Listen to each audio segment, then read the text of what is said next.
So when we became cold with each other in that aspect, of course, the devil sent that along and we allowed it to happen. But then when my wife came and told me, when she gets back, I'll ask her this, but I believe that when my wife told me this, that she had been having conversations and stuff, my reaction is what changed our marriage. Because in the past, I would have been like, rah, rah, just, like going off, yelling, screaming, acting a fool. But I was very calm. I was very contrite. And I wasn't even hurt. And like I said to her, and I've said this in the past, I expected it. Because, like I said, I was trying to make her leave.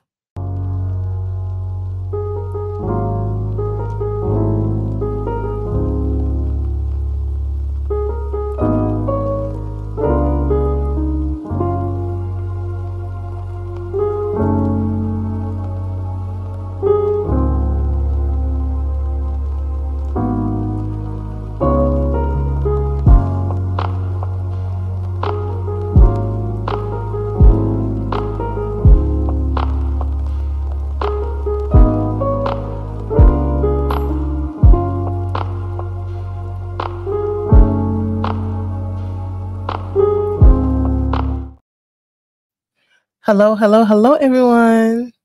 And welcome to Hear My Marriage Podcast. I'm your host, Tara. And I'm Pedro. Hello. We're back with another episode today. And we on episode... Oh, don't even try. Because you didn't look it up. I didn't. Season 4 episode, maybe 16, 16, 17, 18. Who knows? Yeah. But yeah. It's been that long. I know. You can look on your phone and see. But yeah, we're back again with another episode today. And I'm so happy about this episode because so many people experience this in their marriages. And we wanted to share this nugget with you guys and also talk about our own personal experience as we talk about apathy today and the cause of apathy and being apathetic. So we're talking about that today. So it's been a crazy week because we haven't been on here for a while. Oh, yeah, a lot of things been happening. Yeah.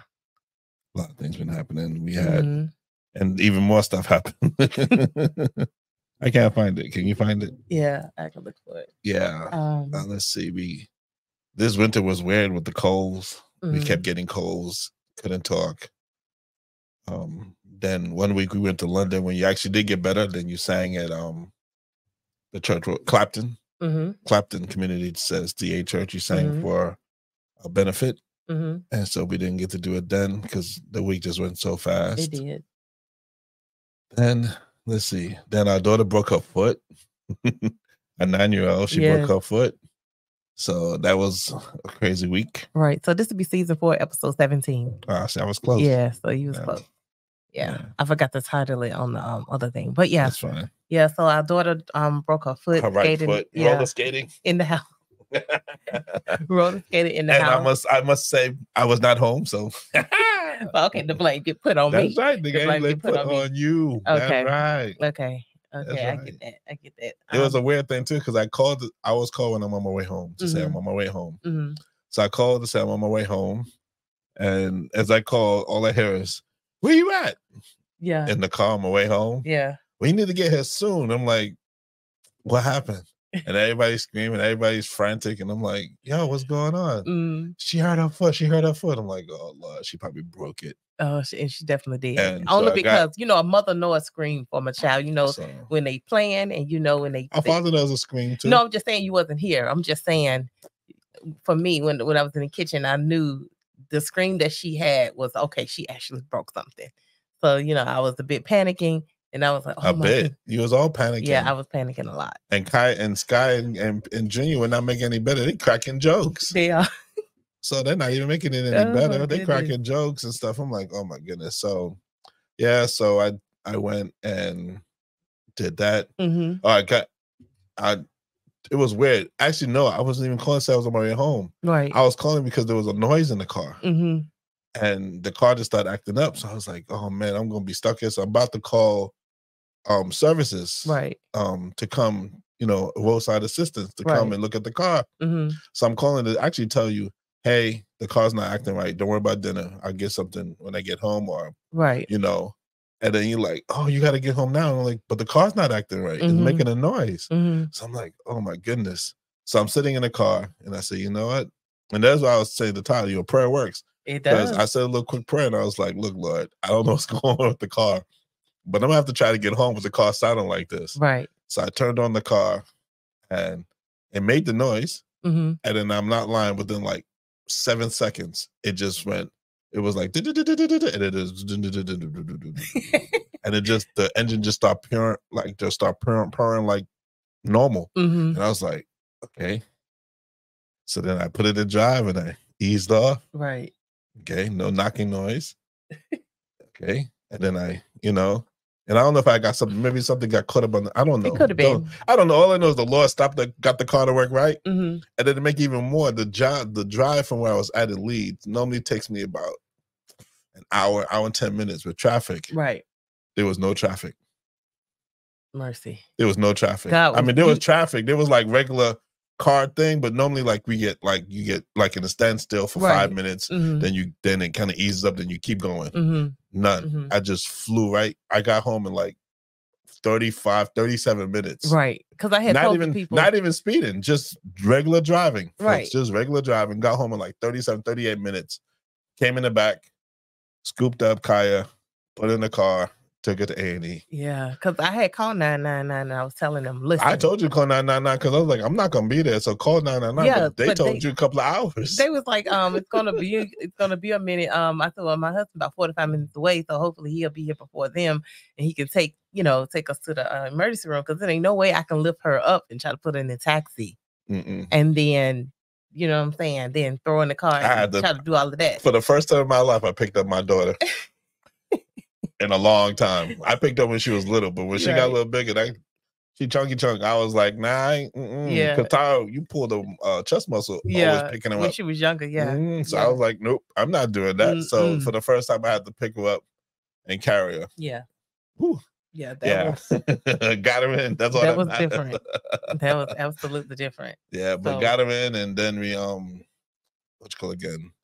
Because even though she's 9, she weighs she's put the same weight as her 13-year-old. Right. Because the 13 was really skinny.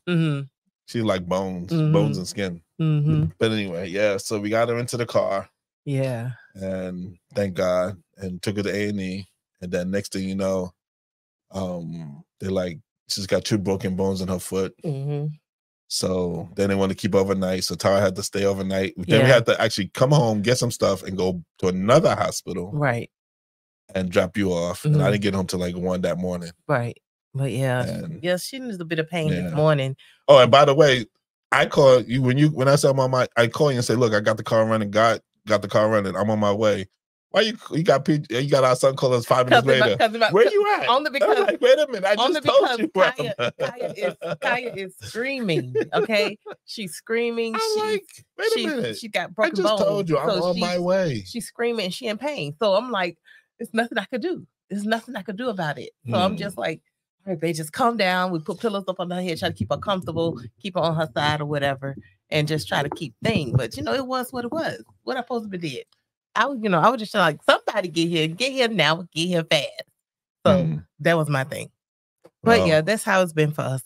So yeah. Yeah, so but we want to thank you all, our followers that have been keeping on following us. We do appreciate you, and we thank you very much. Advantage Radio London for sticking with us. We appreciate that, because we know it's been a minute, and we definitely gonna become more consistent. That's right. In doing this every week. And if you haven't followed us on our platforms, please do, on our YouTube channel, on our Instagram, which we're live now on there, and we got a Twitter, which is X now, so we have that. And we do have a Facebook group called Hear My Marriage Group. So yeah, you can join those and follow us on there on Facebook as well, if you haven't done that. So yeah, we're going to pray before we start. You ready? Yeah, go ahead. Okay. Well, thank you so much for this time that we're able to do this podcast, and we're talking about becoming cold to our spouse and apathy and learning how to get through that. And Lord, be with marriages all over the world, people that are struggling and having a hard time. and people that are doing well, Lord, continue to increase their territories and what they're doing in their marriage, and help them to see each other and meet them where each other at and grow together. Lord, we love you and we thank you for your grace and mercy. I pray in your son Jesus' name. Amen. Amen. All right. So today our topic is becoming cold with your spouse. And as I was looking through apathy, because my husband brought this to me a while ago and we finally not talking about it. So the definition of apathy is a state of emotion detachment where you feel uninterested, aloof, or indifferent towards your spouse or partner. The conversations can become superficial, revolving around mandate topics, unbothered and not caring.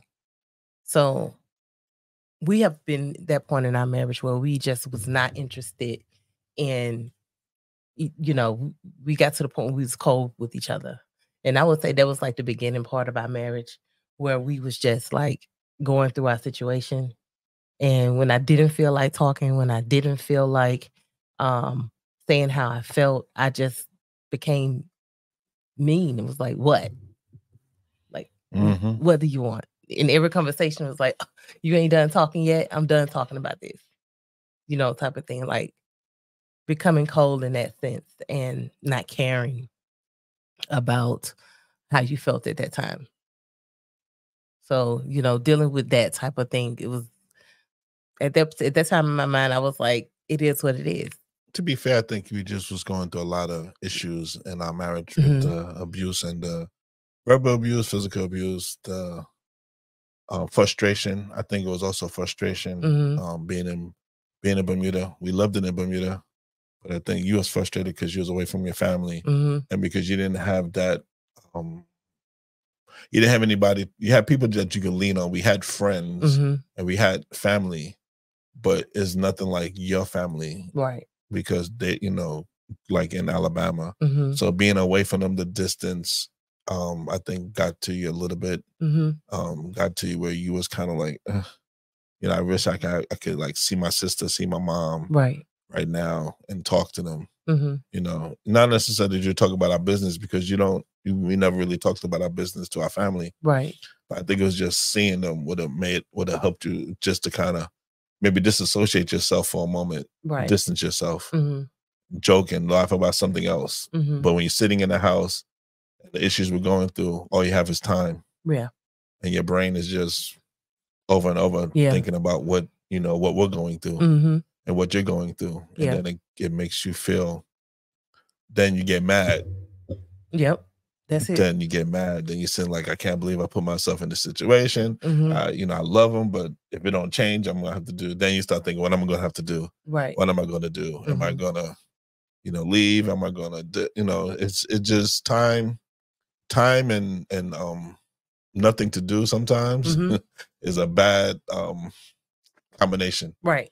I think that's true. But I think for me, I was building up these walls of not wanting to communicate, not wanting to share how I feel, or I felt like you didn't care anyway. So what's the point of saying how I felt? And then when we did have a conversation, it was so to the point of a matter of fact. It was just like, say what you got to say and be done. Yeah. You know what I mean? Like, I'm not dealing with, because it's just like every time we had a conversation, it was just an argument. It wasn't like we was, listening. Our act of listening was really turned all the way off. Yeah. Which is not good, and I think it's important for us to, when you're going through those type of times in your marriage where the apathy is when you're going through that, it's like you don't care. And when you can talk to your spouse like they somebody out in the street, it's like, what's the point?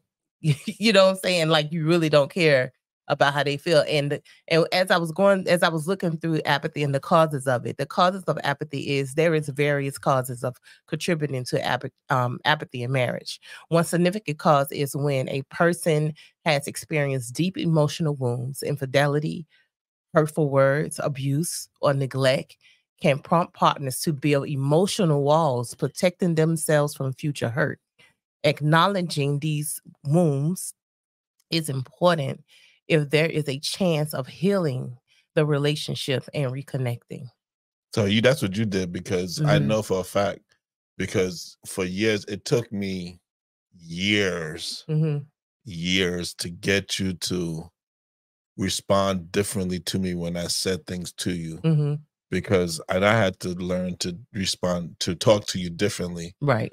Even though I wasn't really talking to you necessarily in a bad way, but the way I talked to you in the beginning brought back all wounds of, if I started like, and even to this day sometimes, right? Even to this day, and being transparent and real, even to this day, if we're talking, you do this. Right. If we're talking and you say something and then I kind of, not necessarily yell back, but raise my voice, right? You shut down. You be like, why you have to raise your voice at me for? Like, why you and yelling? I'm like, why you yelling? I'm like, I didn't yell. I did just what you say. I elevated my voice. Right. You elevate your voice to me all the time. Yeah. But to me, it don't bother me. I just look at you and say, you think you could say that a little bit more of your indoor voice? Right. But with you'll be like, why you have to raise your voice? And I'm like, I just elevated. I didn't even like yell. Yeah. I just like, come on, like, Tom, what are you talking about? Yeah. Are you yelling for? I'm yelling. I think the hardest part is when you having a disagreement at that time, is trying to keep your tone at a level where they able to retain what you're saying. Yeah, you see what I'm saying? I think when the level becomes higher than it needs to be, when you're having a conversation or when you're talking about that disagreement, if the levels are not like here, then in the minute a person go up and down, it's like, oh, you're yelling at me. So yeah, but that then you become when you're disconnected, emotional, and then you no longer listening. But when you're emotional, like when you're emotional, like you are emotional, I am emotional, and I know you admit that, because, and I say to tell people all the time, you're very emotional, which is fine. I love you for it, because of what makes you who you are. So I have to learn to navigate around that emotion. Yeah. But when you're emotional like that, that's why when you say that, be like, oh, why you yelling? I said, you know what? Whatever. And I just keep on talking. I don't even like let it bother me. But it could. But see, sometimes and I think that I'm really not yelling. Yeah. So you didn't realize, you know what? I probably could have handled that a little differently. But back then, you didn't handle it differently. I didn't handle it. And yes, back then I was yelling. Yeah, either one of back us. then I was yelling. Yeah. I was the whole neighborhood heard me. Yeah. It was it was I'm not It even was gonna one of lie. those things. Yeah, it was one of those things. And that caused us to have deep emotional issues where, like you said, as soon as we just started having a conversation, it turned into an argument. We couldn't even say hello without it being an argument. Like you said, if you said hey, I'd be like, hey, why you gotta say hey like that for? Next thing you know, we're arguing about why you said hey like that. Like, it was simple things. And you're like, oh, you know what, man, So I think that you gotta learn. And then it turned into where you said where we just got cold with each other. We were like, we was in the house, we were sleeping in the bed together at night. We never, that's one thing, and I tell folks this all the time. That's one thing that we did not do. Is even when we was mad, we still and I know they say don't go to bed angry, but it doesn't always work. It doesn't always work. We sometimes we went to bed. We didn't go to bed angry. We went to bed. We went to bed angry or mad. But we also kind of squashed it a little bit before we went to bed. But they were still like, we agreed to disagree. Right. And it was a strong disagreement. Yeah.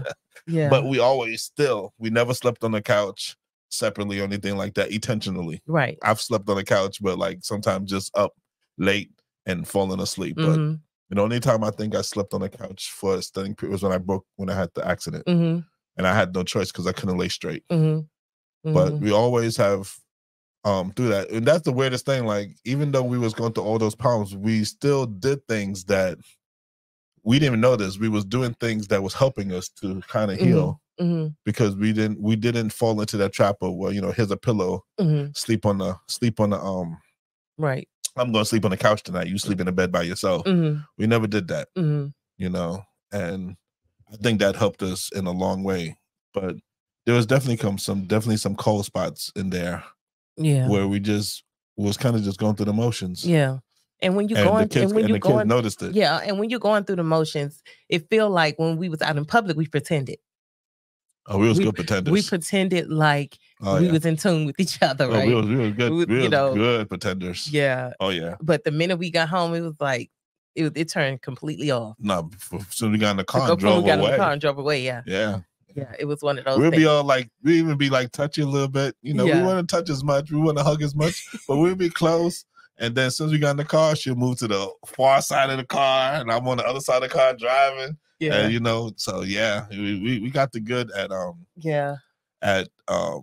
thing. And I think that's only because, like I said before in the podcast, when you used to sing, we used to have drop dead arguments right before you went up to sing. Drop dead. And I'm talking about like vicious arguments right before you went up to sing, and then you go up there and sing, and nobody would know the otherwise. Yeah, nobody even know otherwise and stuff, and nobody even knew. But that's where I think when you get to that point in your life, you need to ask somebody for help. Yeah, you need to ask somebody to talk to somebody and get this, you know, because it can only, you know, we got lucky in the sense of that we got blessed.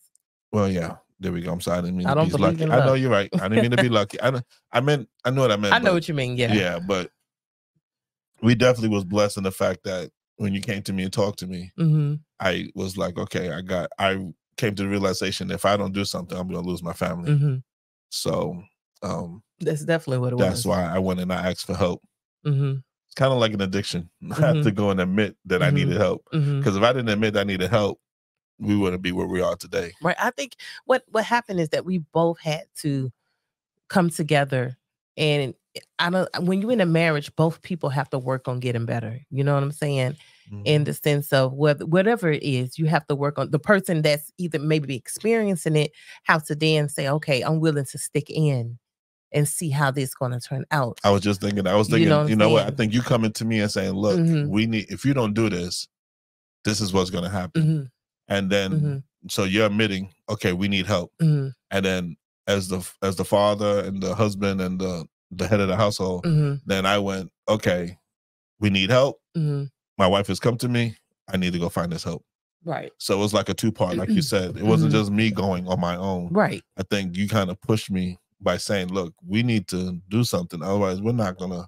Right. Because I know that some situations can happen where one person may be to blame, or the other person can be to blame, but at the end of the day, you got to see how you going. Well, are we going to work this out or not? Or are you willing to, because I know when you're mad and you're upset and you're going through that situation, it's like you don't right now, you don't want to. Right. You know what I'm saying? I'm not willing to work it out. I'm not willing to listen. I don't want to talk to anyone. You know what I'm saying? Right now, let me be mad. Yeah. I want to be mad for a while. So let me be mad. Let me get through my feelings. You know what I'm saying? Sometimes I think when you going through a situation, you got to process the situation. You know what I'm saying? You got to process everything that has been said or done, and working through your feelings, trying to figure out, you know what I'm saying? Like, why we even at this place? True. You know what I'm saying? You know, like what's going on here? Can we work this out? And in most cases, it can be. Yeah. If you're willing to, and some people will get to the point where that situation can cause them to actually go through a divorce because they not willing to. They didn't got to their point where I'm done type of situation. Right. You know what I'm saying? And when some people have reached that point, you know, it's no coming back from it. Right.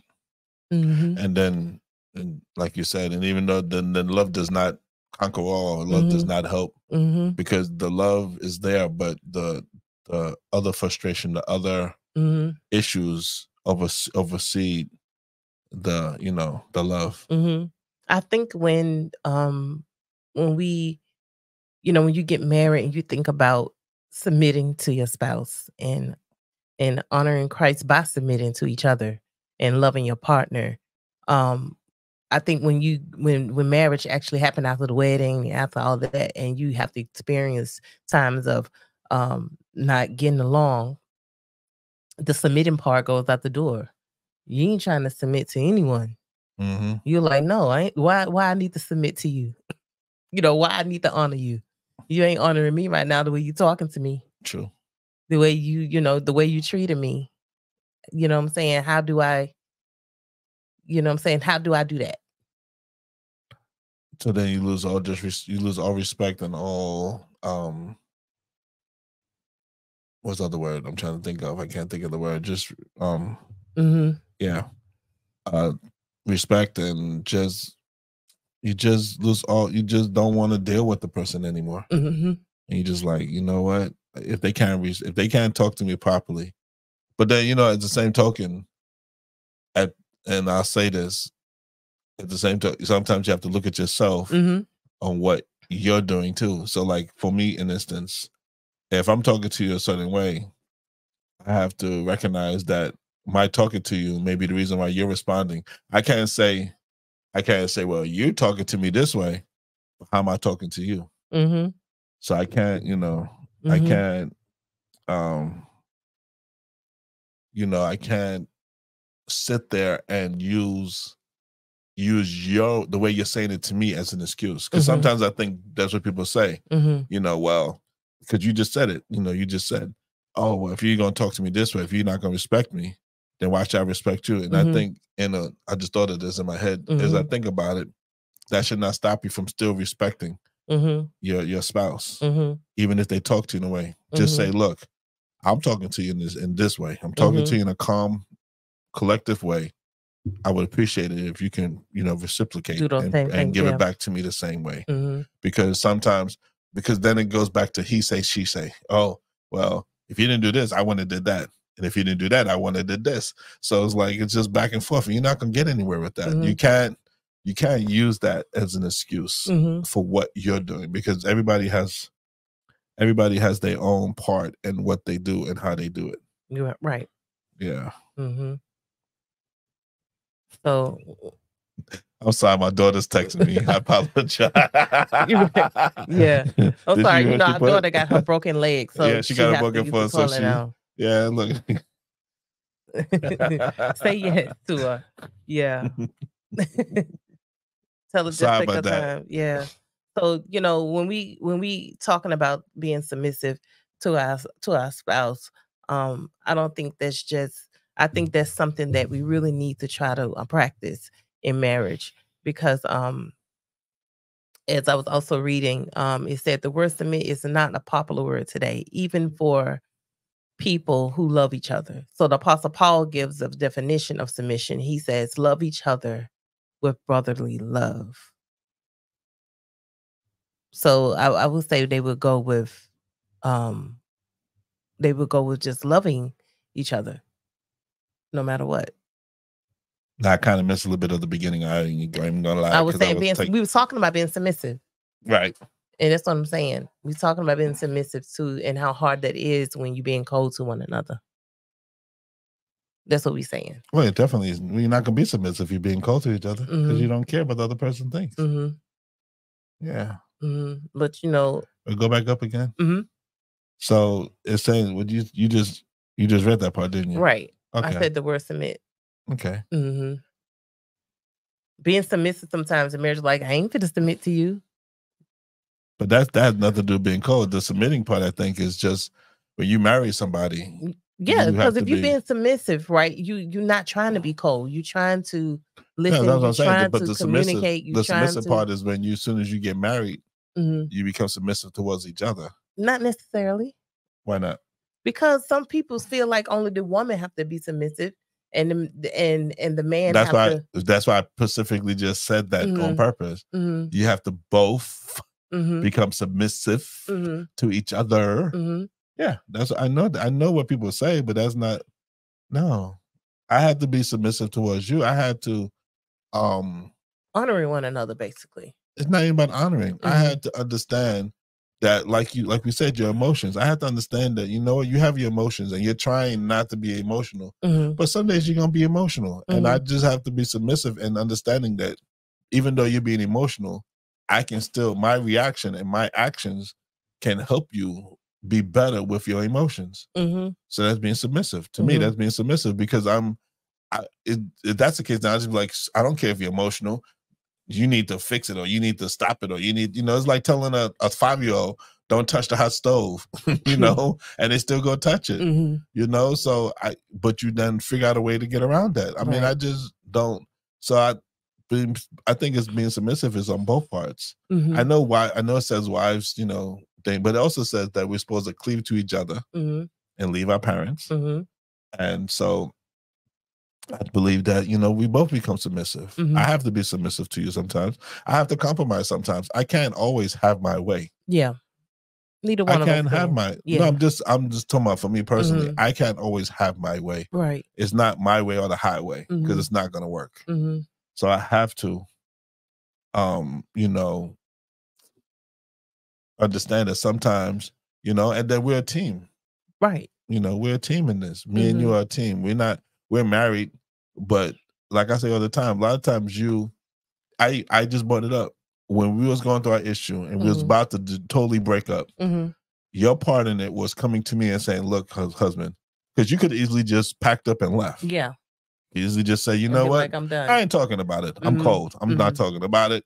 I don't care. I love you, but you know what? You're not gonna listen. You're Right. not gonna. Mhm. You're not going to. Mhm. You're not gonna listen. Right. You're not going to say, oh, we need to talk." Right. But you came and you talked to me. You said, "Look, hubby, this is a situation. Mhm. We don't fix this. I am going." Mhm. Then it's up. Then you put it in my court. Mhm. Now it's up to me to go and do what I got to do to make it better. Yeah. And then if it worked, it worked. I mean, it's not always going to work. I mean, sometimes it's so fractured that it doesn't work. We don't like that, but we have to be real about it. Sometimes it's just, both people may not be on the same page. It won't work. Because one thing about we have to both be on the same page. Yeah. We both have to come to the table, not cold. We have to come to the table, submissive, compromise, leave our egos at the door, and Yep. just say, That's okay, it. That's it. let's work this out. Mhm. So, even though we was in that cold stage big time, Mhm. you still felt the need to come to me. It was like your last ditch attempt. Right. So in that instance, I had to be submissive to you.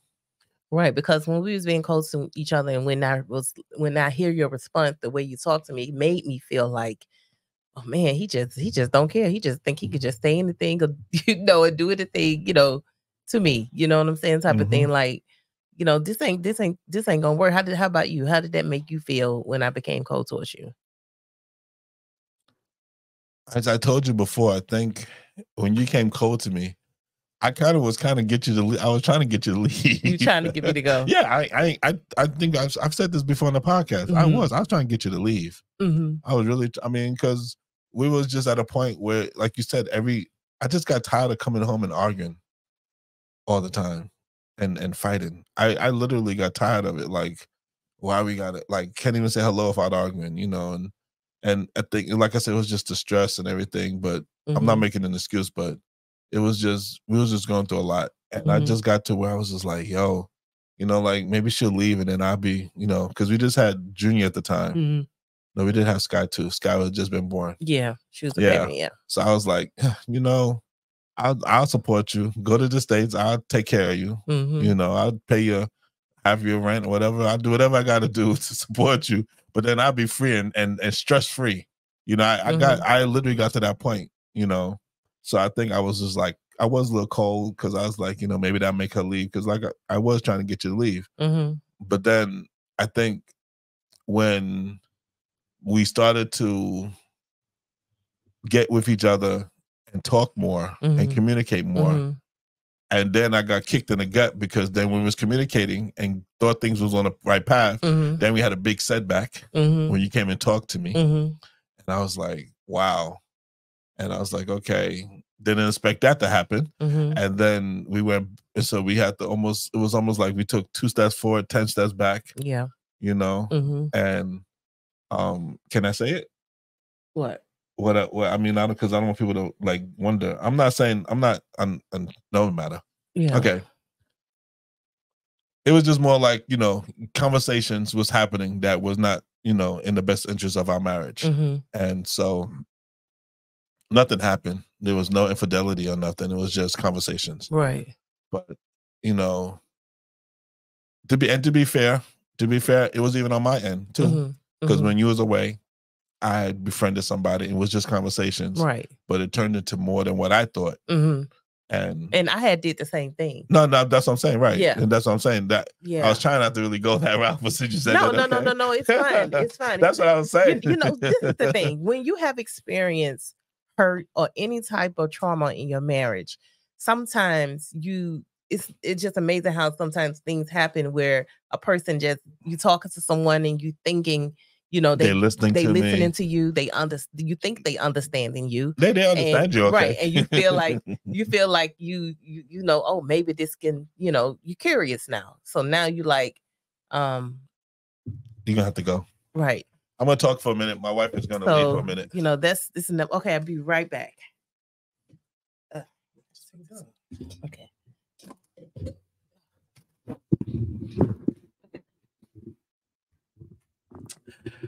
Sorry, folks. The wife had to leave for a minute. We did make sure that our daughter was well taken care of, but of course, you know, she's 9, and so she's like, you know, I need help. So, like Tara was saying, you know, we both had our weaknesses. I don't even want to say weaknesses. We just had because we were being so close to each other, then we befriended somebody else that came in and got to talking, and then they started liking. And to an extent, I think we both I can say this, we both probably like them too a little bit. I think you can't talk to somebody without liking them. Not saying that we was in love with them, but we did like them. And, you know, because we liked that they was giving us attention, they was talking to us, they was not judging us, they was not arguing with us, they was not doing the things. And that's where you become dangerous in life, when you have that type of person, you know, because then the feelings arise, and the next thing you know, you're like, you're making decisions that are not, you know, healthy, or, you know, to the best of your marriage. So when we became cold with each other in that aspect, of course, the devil sent that along, and we allowed it to happen. But then when my wife came and told me, I think, when she gets back, I ask her this, but I believe that when my wife told me this, that she had been having conversations and stuff, my reaction is what changed our marriage. Because in the past, I would have been like, rah, rah, rah, just, you know, like going off, yelling, screaming, acting a fool. But I was very calm. I was very contrite, and I wasn't even hurt. And like I said to her, and I've said this in the past, I expected it, because, like I said, I was trying to make her leave. So if I'm trying to make her do something, and then I kind of push into the arms of another man, that's what I almost accomplished what I wanted to happen. So I realized that when she came to me and told me, I was just like, okay. And, you know, I ain't gonna lie, I was a little irritated, but I wasn't irritated in the sense of like, I'm gonna go beat him up, or I'm gonna go confront him, or I'm gonna go say something to him. I just, you know, was like, okay. And I said, so what do you want to do?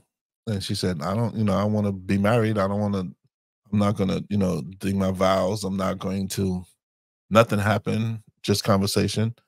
I was like, okay. And like I said, I think the calmness shocked my wife so much, because when we was going through the situation, and I was telling her that I could be calm, I could be calmer, I could be more contrite, I could be more understanding, I can listen to her more. She didn't believe me until that day.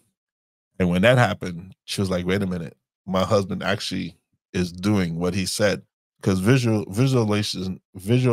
is much better than actions, or even words, I should say. My visual action was better than my verbal action. Me saying it didn't register to her. It didn't register to Tara. She did not hear what I was doing. She did not see what I was doing.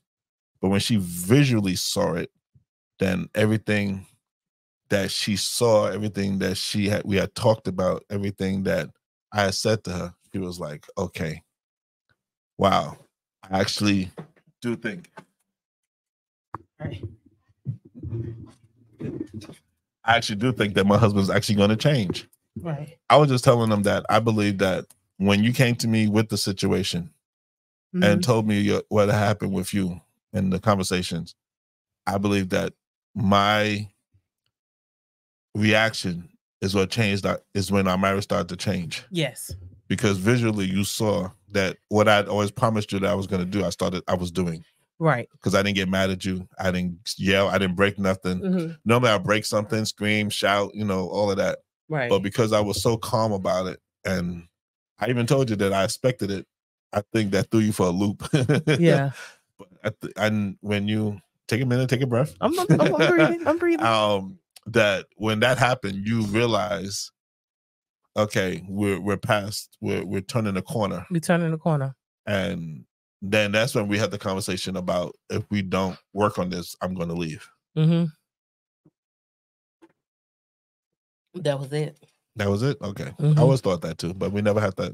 I don't think we ever talked about that. Yeah, I mean, because when you feeling like the person don't understand you, when you feeling like like everything has changed since you've been married, nothing is same how it used to be. Everything seemed hard. Nothing seemed like it's easy to nothing seemed like it's going to work. Everything seemed like it's a struggle just to have a conversation, just to talk through stuff. Mm-hmm. And the only time we actually talking reasonable to each other is if we talking about the kids. Mm-hmm. You know what I'm saying? Then, okay, now you're both, listening. You're both, of course you're listening and doing all of that because now you're trying to sort out what's going on with the child. Well, that's the only time you actually listening, communicating properly to each other. That's the hardest thing. So I would say, my daughter, she's, with her breaking her leg, she needed some assistance. So I had to go do that. So sorry, guys. But I'm hoping my husband kept you entertained the whole time while I was away. I don't know if I kept them entertained, but I did talk. You're a talker for sure. So, but yeah, working on being a better partner, working on your differences. And sometimes some people don't come back from infidelity. Some people don't come back from abuse. Some people don't come back from feeling neglected in a marriage. And because, at that time, when you feeling like you can't come back from the situations, you trying to protect yourself from hurt. You trying to protect yourself from being bothered with situations that you just don't want to deal with anymore. Yep. And that's why we went and got help, and we got multiple help. We went first to one person who referred us to another. Down from it. It's in the. I'm sorry. It's in the the thing of the. If you can. Okay. Yeah. We went from one person, and then they referred us to another. Right. And then we went to one more. 3 people, right? Right. Right. Mm-hmm. The point is, we found some counselors. We found some counselors that can help us through our situation, because sometimes you think that it's nothing that no one else can do, not even a counselor, but sometimes they can bring out things in your marriage that you didn't think that you just don't see, or you refusing not to see. Yeah. And I was one that I didn't believe in counseling, because when I was married before I went to counseling, it seemed like every time I went to counseling, it got worse. Right. So why you think it got worse, you think? I don't know. Because we wasn't together. We wasn't thinking together. I think when we did the counseling, we went with the counseling of, we're going to have a conversation. And then we decided that, I don't know. It just maybe stubbornness on both our parts. Right. A lot of times it'd just be like, he say, she say, well, if you didn't do this, well, I just said earlier, and I was talking from experience, where saying, well, if you didn't do that, I wouldn't have did this. Right. And well, if you didn't do this, I wouldn't have did that. Everybody blaming each other. Right, blaming each other for our actions instead of just taking responsibility for our action. Right. And saying, okay, I'm doing this, I need to stop. You said a big thing. When you start taking responsibility for your actions, in your marriage, saying, you know what, I play a part in this too. Yeah. Yes. Yeah. This happening because I'm being the way this is happening because I'm being the way I am. He's being the way and that's he why, is. and I said this while you was away. This is why when you came to me saying that you was having conversations, that I wasn't mad about it. Right. That I told you I expected it. Right. And you said to me, why? And I said, because I was treating you to make you leave. Right. So I expected it to happen. and I'm gonna say this, with having conversation, it was okay in the beginning, but then as time went on, I realized that this ain't even worth um losing. I know things ain't working, ain't working that good right now. But when you start thinking about, especially if you truly, really love and care about the person, I'm not gonna jeopardize this because of this, because you can walk into something thinking that it's one way and it's nothing that you expect. Yeah. You know what I'm saying? You're like, oh, I thought it was gonna be like this. Mhm. Because you put in your mind when you're talking to someone other than your actual husband or wife, you put in your mind that, oh, this, it's a new thing. It's a new person. You see what I'm saying? Mhm. You can work out all of these things and you thinking that, oh, I'm gonna just try it. But then as you get into it, it's not what you thought. It's not greener always on the other side. Yeah. And to be honest, sometimes people could come in more baggage than what you started with. And that's true. And for me, I wanted to see a change in myself. I wanted to see a change in my husband. I wanted to see a change in our marriage, period. Mm-hmm. You know what I mean? Because we made a decision, a conscious decision to love each other, to honor each other, to be there for each other, to better for worse, to death do us part. And when you start experiencing these things in your vows that you don't think that you maybe ever experienced, and you thinking it's going to be gravy all the way through, it's like, I don't want to deal with the hard times. True. I don't want to go through all of that. I want it to be just like it was when we was dating. When we first got together, it was all good. But no, now the realness actually comes. Mm-hmm. The realness comes, the changing, your body changing, you getting older, all of these, you're a different person when you're married. I would say the first 5-10 years, we saw ourselves changing, and now as I see myself now, I'm like, wow, to be where we are today. I think everything happens for a reason. It does. And every situation happens, and you get put in situations. You may not understand the situation, but then you realize that you're in this situation and God has put you there. So we want to talk about, I think that's what we got. That's with right. Us. And now that we have talked about, the things that we have experienced, I also want to give some encouragement on how can you, because people say, well, how can you rekindle? How can you do a major turning point in your marriage where you're able to connect again? So I would say the love and connection in the marriage, it take practice. It take practice to forgive one another. And whether it's small things, it takes time to say, look, I forgive you. And also forgive yourself. Love yourself. If you can't love yourself, you can't love your spouse.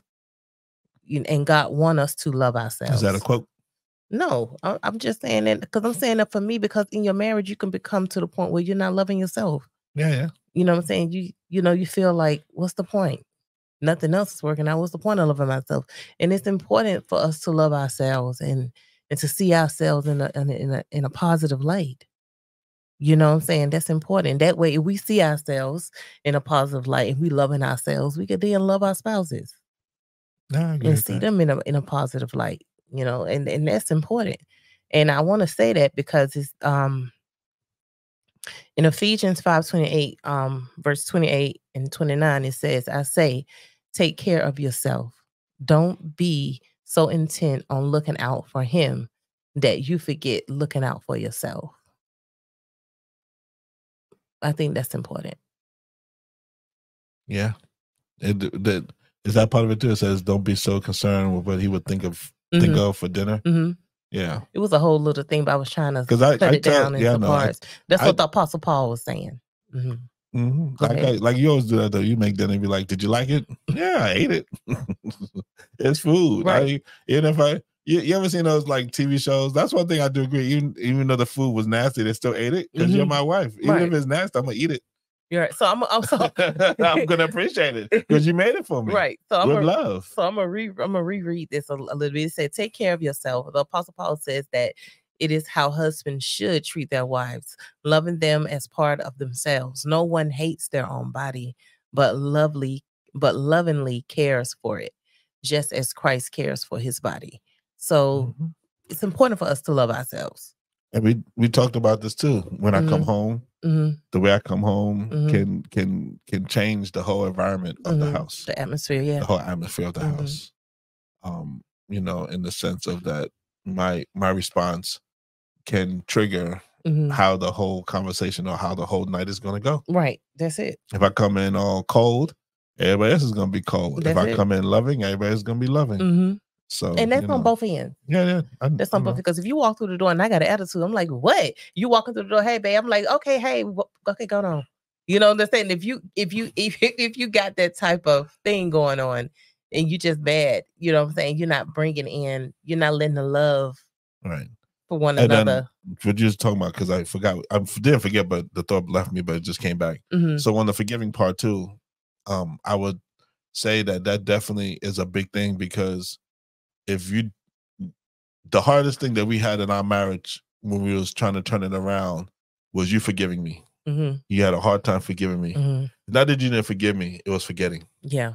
And the hardest part was true. And so I had to really work extra hard to show you that I was different in order for you to forgive me. And that's just the way it works sometimes.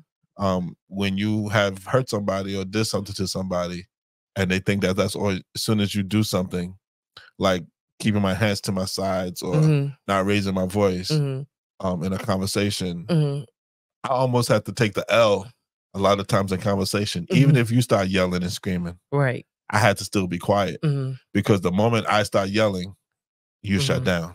Yeah. Because you would start thinking I was going back to my old ways. So it was like, for a minute, I had to literally take L's and L's, and I was willing to do that just to show you, because like I said, it wasn't about your reaction. It was always going to be my reaction is what was going to help us in our marriage. That's it.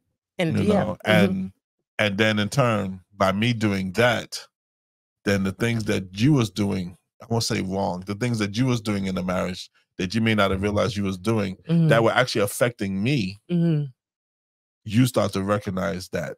Right. And then you start to change your ways. So sometimes it just takes one person to do and take the L.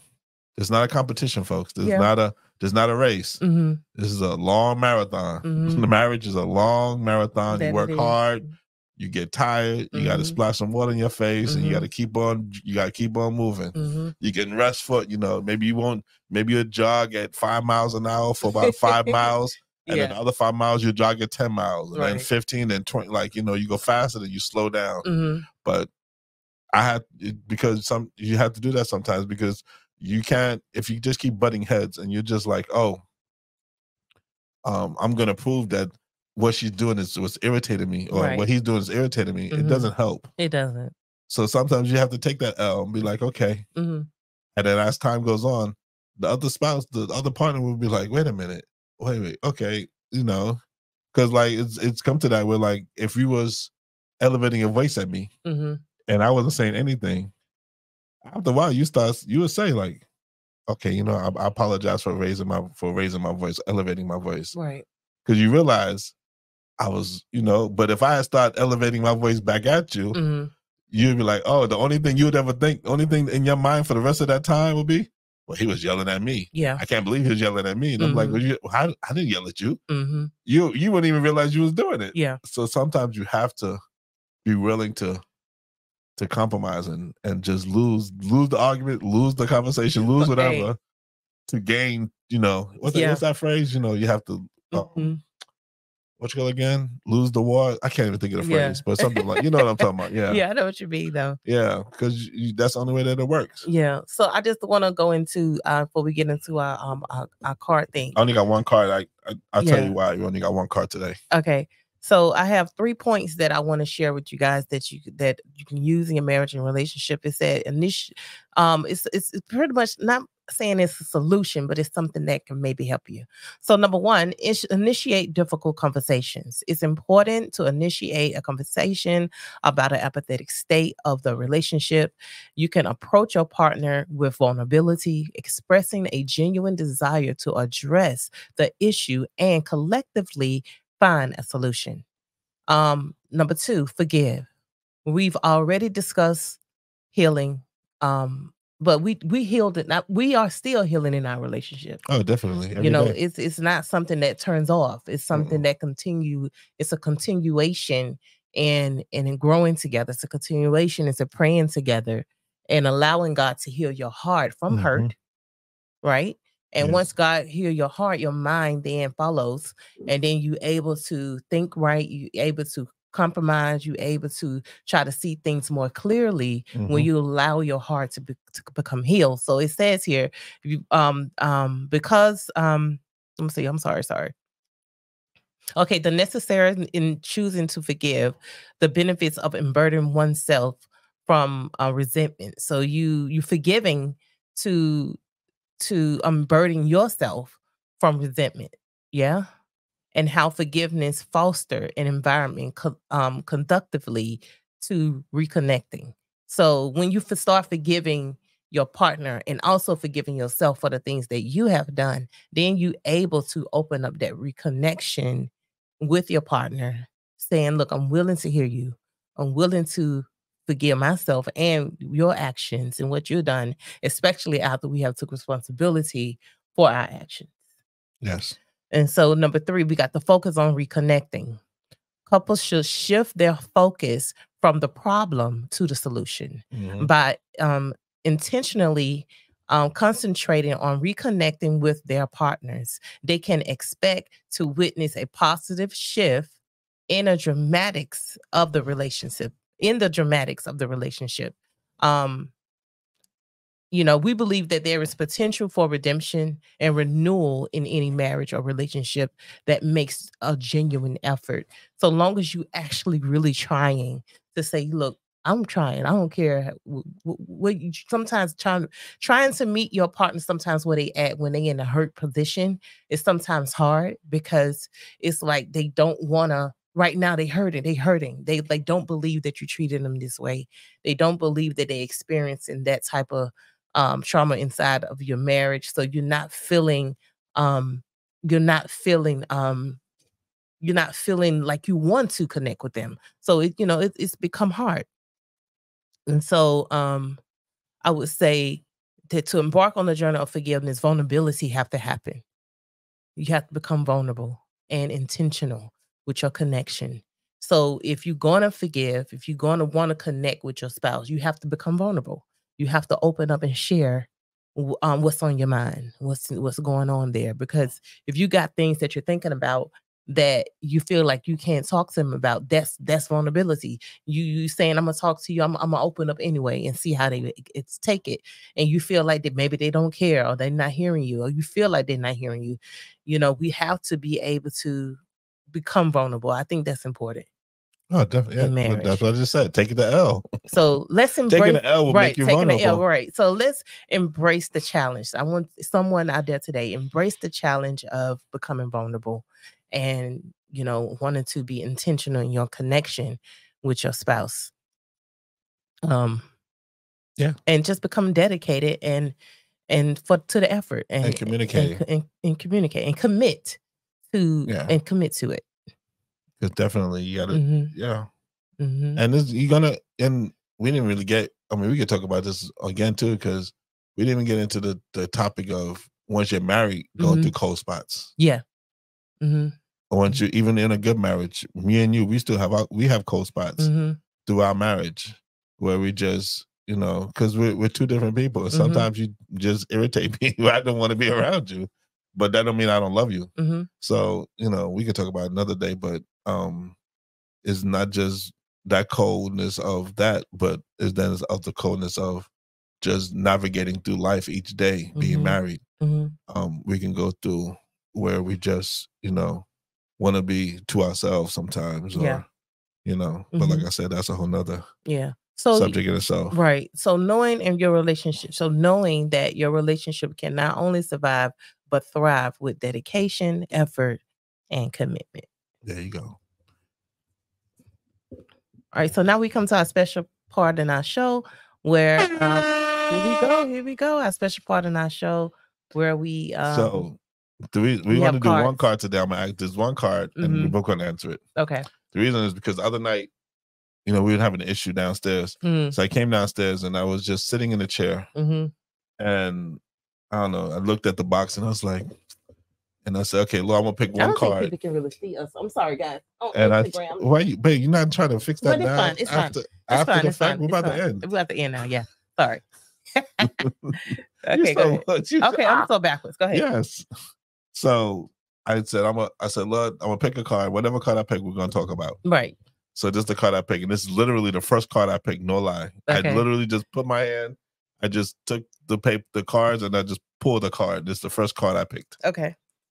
And it states, "What did your past relationship teach you about love and partnership?" Wow. And it's literally like, how is that? Yeah. That's wild. That's wild. So 2 minutes. Let me say it again. I'm sorry. No, it's fine. What did your past relationship teach you about love and partnership? Wow. Okay, who going first? You? You go first. Okay. My last relationship wasn't viable. It taught me to be honest.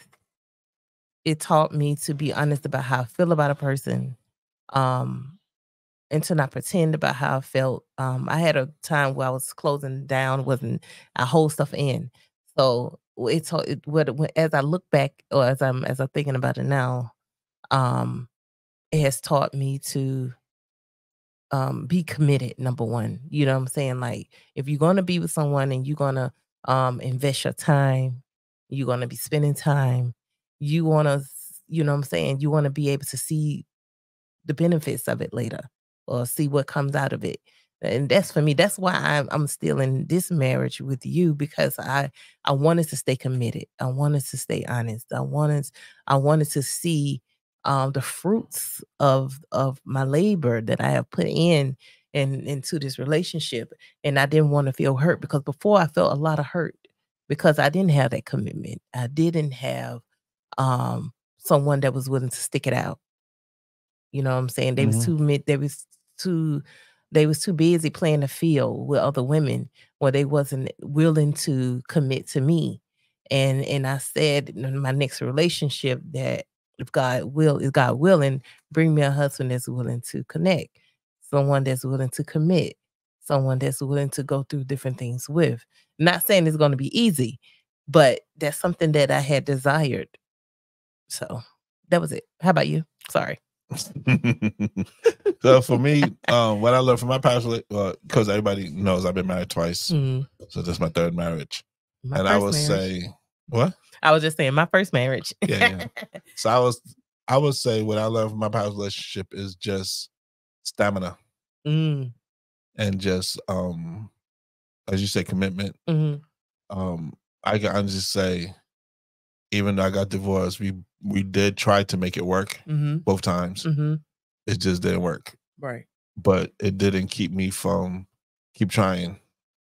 And I think it's just God has a way of, sometimes you may think that it's going to work, but it doesn't work until he sees, fit who you're supposed to really be with. Right. So like, I was marrying who I thought I wanted to be with, but it wasn't God's plan. So that's where I look at it. And like, I have no ill towards my exes. They're good people. I would never talk ill of them. In that sense, because there's no reason to talk ill of them. You learn from your mistakes. You learn from, and I don't even really call it mistakes. You learn from your experience. There you go. You learn from your past relationships, in a sense of, don't look at it as a mistake. I look at everything as an experience. I got a little bit of something from each marriage to bring into this marriage. That's it. And then it allowed me to be a better husband, a better father. And, just taught me how to, so yeah, that would be that's what I got from my past relationships and thing, is just to take a little bit of everything and put it into one. Yeah. And to learn. Don't make the same mistake twice or three times. That's it. That's it. So that would be my answer. Yeah. Okay. Because it was pretty simple. I mean, that's it. I definitely one thing I definitely did. Well, one thing I definitely learned, besides being committed, is just trusting the process, and just, it's not commitment. I'm trying to think of the word, but I can't think of it. Yeah. but I just consistent. Yeah, just being consistent, you know, and trying hard, you know. Just working hard at trying to make it work. And then everything falls into place. That's it. So yeah. So guys, that's what we have for you today. Yeah.